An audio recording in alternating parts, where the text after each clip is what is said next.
Muy buenas tardes. Relaciones diplomáticas entre Ecuador y México en 2026, 2 años después de la intromisión en la Embajada de México en Quito. Este video hace parte de mi titulación en Maestría de Ciencias Políticas con mención en Políticas Públicas.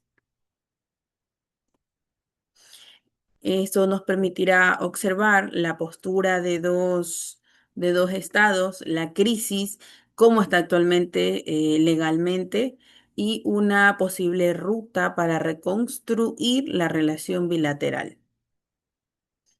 Es importante iniciar preguntándonos cómo se reconstruye la confianza después de vulnerar una regla diplomática básica.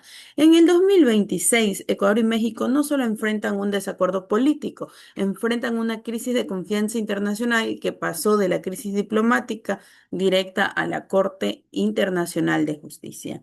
Ecuador sostiene que su soberanía eh, su soberanía y su justicia interna.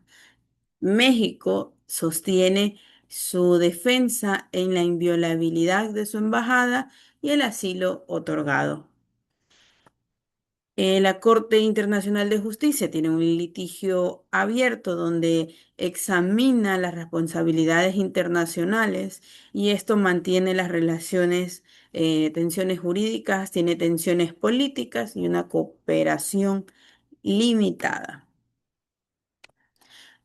¿De dónde nace el conflicto? Es necesario saber. El 11 de abril del 2024, perdón, el 5 de abril, la fuerza ecuatoriana ingresa a la fuerza en la Embajada de México en Quito y detuvieron al expresidente Jorge Glass asilado en esa sede. El 11 de abril del 2024, México corta relaciones diplomáticas con Ecuador y demanda ante la Corte Internacional de Justicia. El 23 de mayo del 2024, la, la Corte Internacional niega medidas provisorias, pero continúa el proceso principal. El 16 de abril del 2025, casi ya un año y más, México mantiene rupturas políticas con Ecuador y recién en el 2026, el 25 de febrero, se delegan nuevos plazos de réplica y dúplica. Así, un hecho que ocurrió en una sola noche dejó consecuencias que siguen vigentes por más de 2 años.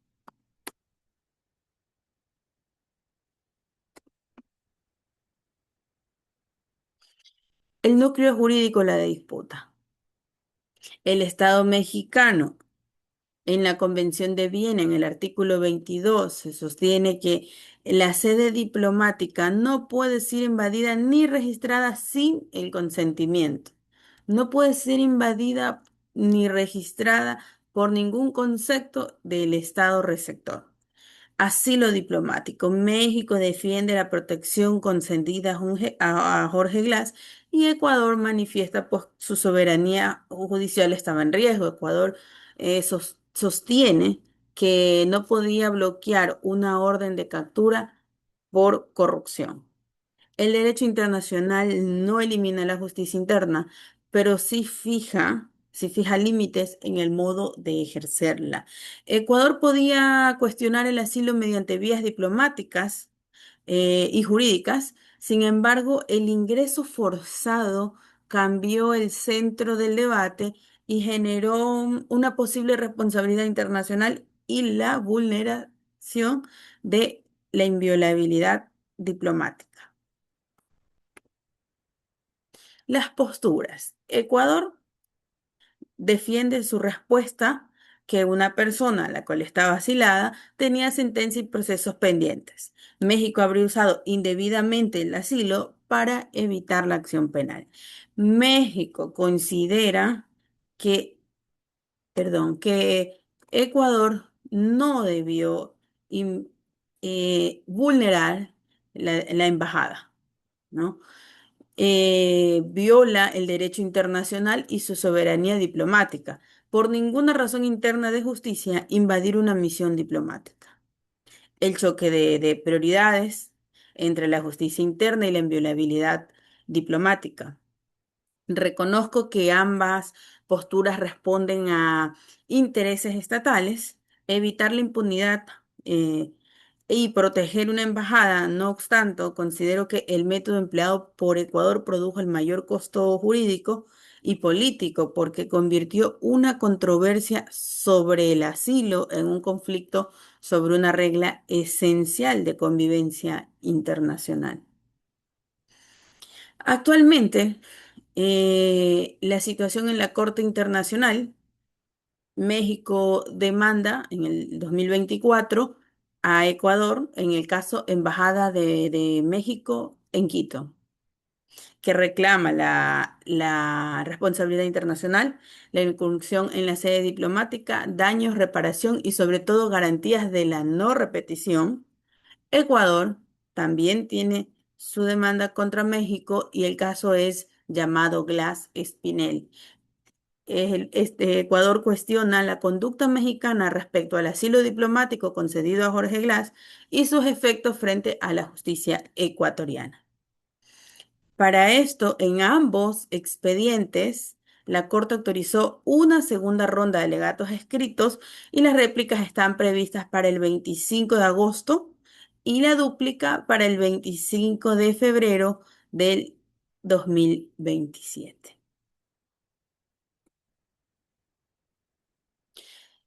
Esto demuestra que la crisis continuará durante un periodo prolongado. Además, cada estado intenta no solo presentar como parte de la demanda, sino como un país afectado por la actuación del otro. Las dimensiones políticas actualmente.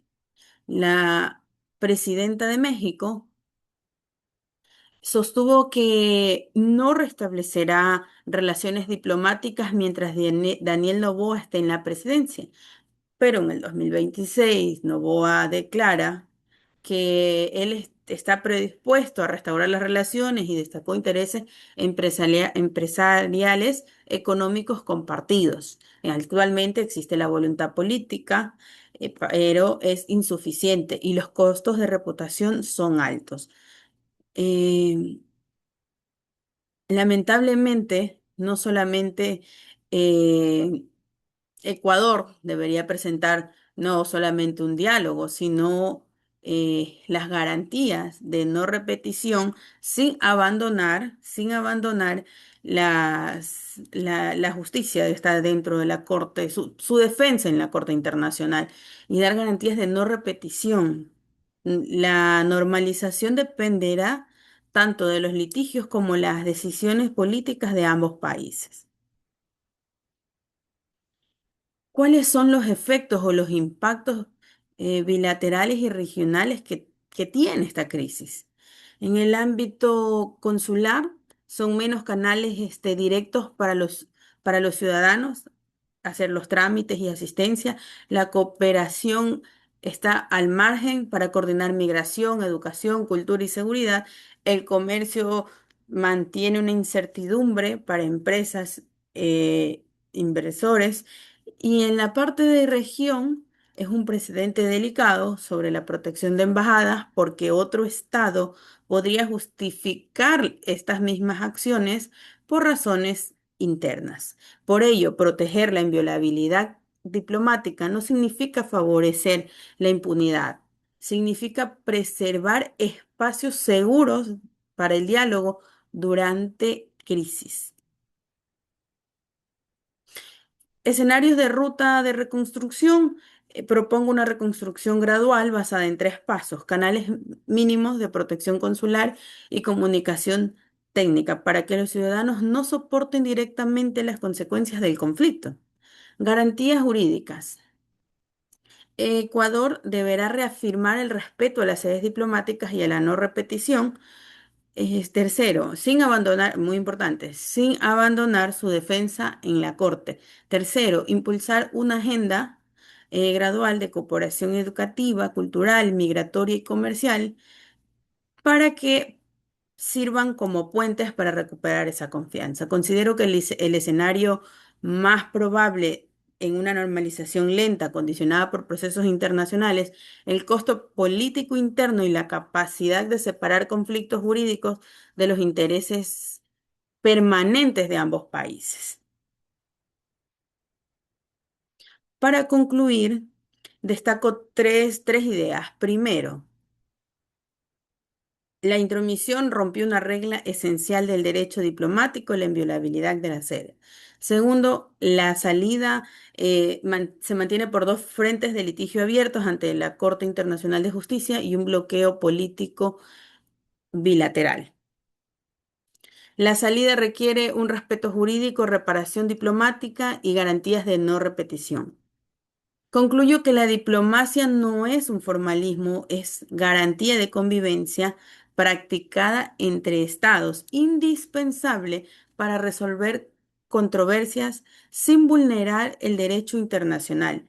Desde la ciencia política y el análisis institucional, explicar las causas de la crisis no es justificarla. La irrupción de Ecuador fue un error de alto costo, pero esto fue provocado por una falla en el sistema, la imposibilidad de cuestionar la entrega unilateral del asilo.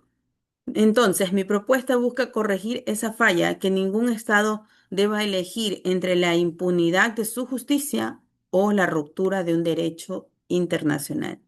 Muchas gracias.